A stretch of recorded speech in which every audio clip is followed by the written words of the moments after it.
just having fun. It's his fetish. The good folk of Missouri won't see it that way, though. Welcome back for some more Ozark. Quick recap, last episode. Ruth's dad is home. The birds are one step closer to opening a casino, and Ash was killed as reparation for Dell's death. So let's get into this. Before we begin, I do want to remind you that you can vote on what I watch, see full-length reactions, and get early YouTube edits on my Patreon through the link in the description. If not, just make sure you subscribe or leave a thumbs up on this video if you do enjoy it. Really helps my channel reach a wider audience, and I greatly appreciate it. But now, it's time for the show. Let's go. I keep a gambling lots. All one-time friends. Oh shit, I didn't realize they were stopping him.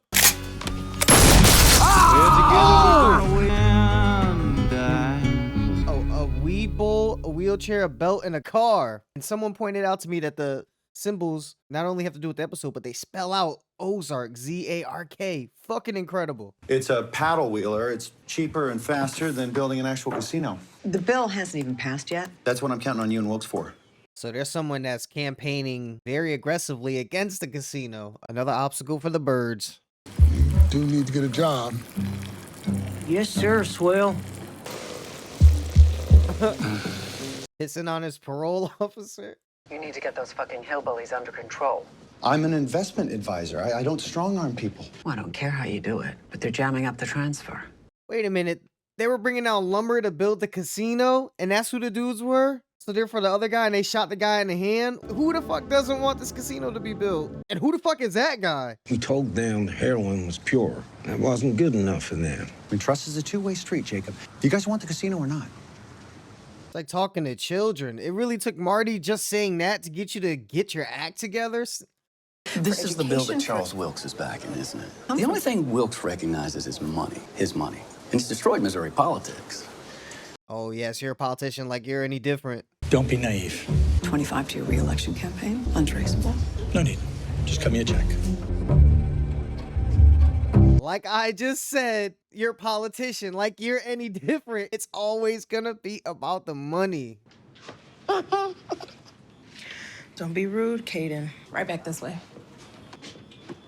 Mom! I mean, at least she treats black kids cool. She's kind towards them. I don't know how she feels about the adults. We just lost someone close to us, and I just can't rid myself of this feeling that something's missing. And you think that's a child? We already have a dog. Oh my gosh, she wants to adopt a kid? You can start off by taking in a foster child. Then the state can come in and evaluate your fitness. Fitness.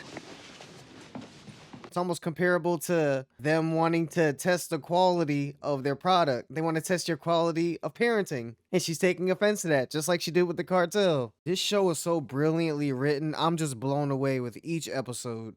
The serpent was in the garden before Adam and Eve showed up. The bite of the apple was not the original sin. Poor guy lost his wife, but then he tried to drown his child and then pulled him up. I think he was just baptizing his son. Still don't know. The jury's still out on that shit. I saw Mason Young today. His baby was with him. Is there something we can do? I don't think that's a good idea. No. What about our kids? Let's keep our eye on the ball. Marty keeps people from getting in their own way and keeps their eyes focused on the prize. You know, your wife's a major talent. She could have a big political career here if she wants. She's got a job. Thank you, though. We can work out of my house. Hey. Bro, don't say that, Marty. What if she became like a rep or even a fucking senator? I might drop the price if you sit on my lap. Get some, skinny bitch! Skinny bitch. Used to be involved with the Teamsters. He's a mobster. Well, he's in Kansas City now, and I need to get to him. I could use your help. Cosgrove's a psycho. You're asking the old man with the shotgun who lives in your basement for help? Only Ozark. Marty's an entrepreneur, kind of like yourself. He saw a need. They want to remain silent. You have awful research. What a shot. It panned out from far. We could hear them, and then it zooms all the way until they're in focus with the boat. I saw a house yesterday. A house? It was really nice. Enough rooms for everybody, and look at her smiling. She's so happy talking about getting a house with her dad and family, and she's got a plan. I'm Wendy. There's a lot more where that came from. she's going to set someone up to be blackmailed, and she's gonna take pictures of some shit and have leverage. I could end your suffering right now. Hey, Frank, how's your wife? What the fuck? This dude's got some balls. You always were a tough motherfucker. So let's talk, Marty Bird. And I thought him sleeping with his wife thing might have been something that would have kept the deal from happening, but it's actually the thing that made him respect him bringing it up. Who the fuck are you? Oh my God! He was just having fun. It's his fetish. The good folk of Missouri won't see it that way, though. If I vote for this bill, how do I know this won't surface later? I give you my word. You'll always be able to hold this over their head, though. That's fucked. How'd it go in Kansas City? Well, we worked it out. Or, Buddy did. But we had to cut a deal with the mob. Of course we did. Mm-hmm. Every time one of them does something crazy, the other one goes, of course we did. She bought a funeral home. Of course we did. You can start without me. Oh, Where are you from, anyway? shit. I forgot all about her. And then they're just gonna show a glimpse of her getting stupid high in a bathtub. You just used this to get to me. Sister Alice called me the minute you left the orphanage. She told me you were there asking about my past. Someone that's one step ahead of the birds.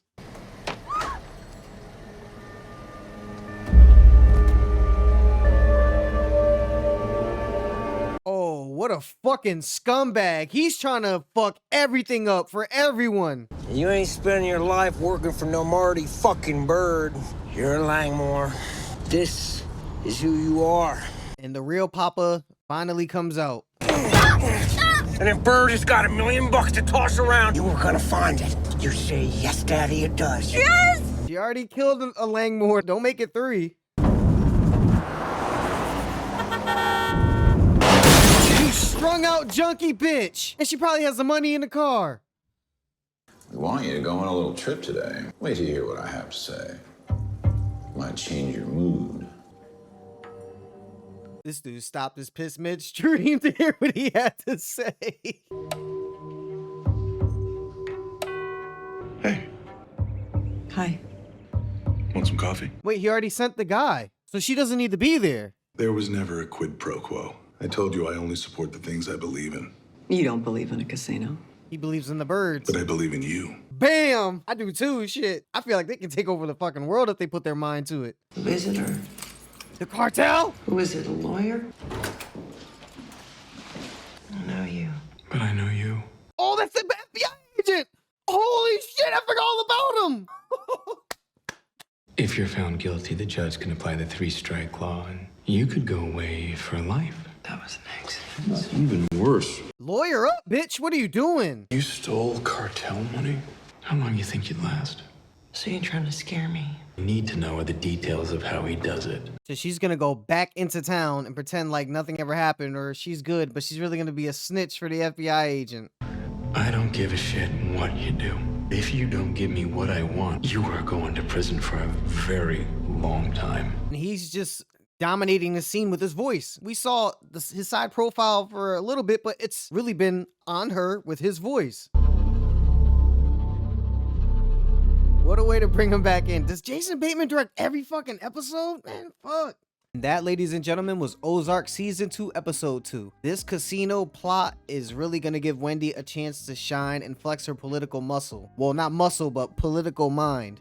Poor Marty, having to act like a ringleader. He has to deal with the Snells. He has to deal with his wife. He has to deal with his daughter. He has to deal with Ruth. He has to deal with the Kansas City Mafia. So far, he's doing a good job. But Wendy is the one that pulled everything together and basically saved everyone by being ruthless. Didn't know she had it in her, but now we know she does. Now it'll always be a possibility from here on out. Wendy and Marty are way too comfortable being bad. I can understand if it was out of necessity and they just did what they had to do and, you know, put on the face, and they do seem a bit worried at times, but even when it's just them alone, they're smiling like, yeah, we did it. Yeah. Like, Wendy definitely has to get into politics. That has to be where they're taking the direction of her character, especially in this episode. The guy even said she has a future. He said it was a quid pro quo thing. He likes her. He said, I'm doing it for stuff that I believe in and I believe in you. Yeah, that may be true, but I feel like he likes her a little bit. It's a power move though. I said earlier he should have, if he wanted sex, he should have called up one of the strippers or something, but nah, he wanted Wendy. He likes her. If you don't like him, it's okay. Don't sleep with me if you don't want to, but just know I want you. And this is how powerful I am. This fucking bill, your world. And then it's done. A lot of crosses throughout this episode. I did see one in the background when Ruth and her father were in the car and she was talking to him like, why the fuck did you do that? And there was a cross, a big one in the background. We saw the cross when the preacher was preaching on the sidewalk with his baby, that poor family. And we saw another cross towards the end on the neck of the guy that propositioned Wendy. There was probably a few more throughout the episodes, but, and in the fact, the name of the episode was Blood of Christ, something like that. The blood of Jesus, something with Jesus in it. I didn't see anything though, really, outside of the crosses popping up left and right. Can't believe the FBI agent is back, and what a way to bring him back, to the point where I forgot about his character altogether. Last we saw of him, he was shooting the TV, walking out the bar. Was that last season? That was last season. And the 1-2 punch of bringing back the Blue Cat owner too, and then him making her an informant, so they're both gonna come back together. I don't know. I said she was a wild card while she was out there and spending this money, and I don't know, someone could have picked her up. If this was probably the best person to find her though, the FBI agent. Maybe not this particular one. She can at least try to save some face, go into witness protection, something. She didn't even take that much where they couldn't recoup it. And the dude said she might get life for it. I don't think so. I think that's just what feds do. They're gonna talk their shit. She should have lawyered up though, and then tried to make a decision from there. She's probably scared shitless though. And the dude is, like I said, it was just his voice, and even that was intense. That was very demanding, aggressive, and was basically saying, I will devote my life to getting you this life sentence if you don't help me. I'll put in all the recommendations, call in all the favors I have to. I want Marty Bird. Hopefully the son gets a plot line. We see where Charlotte and her with the money and the weed, where that eventually goes. I think she's selling, and that's her way of laundering the money. Everyone's looking a bit older. The son and Ruth, they just seem a little bit, few years on them since we last saw them last season.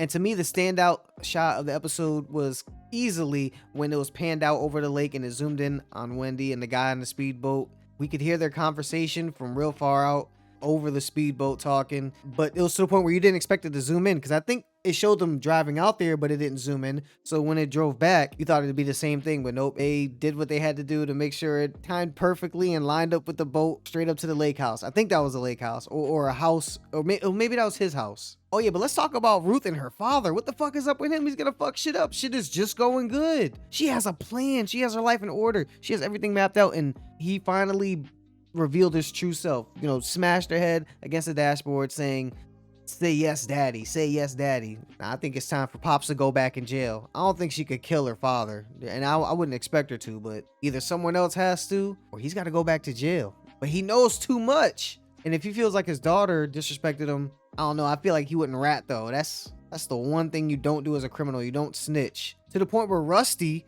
was gonna kill Marty, take the money, and dip. Fucking wild shit all the way around. I could be here all day talking about this episode. It was loaded, great, well written, some shocking shit, a lot of sexual inferences. Ozark is not letting their foot off the gas at all. If anything stood out to you in this episode, or there was anything I might have missed, please tell me about it in the comments below. I hope you enjoyed watching my reaction. All I ask is that you leave a thumbs up and subscribe if you haven't yet. You can also vote on what I watch, see full-length reactions, and get early YouTube edits on my Patreon through the link in the description. You guys are the best. We're a family. You know that. That's it for me. Until next time, spread peace and love.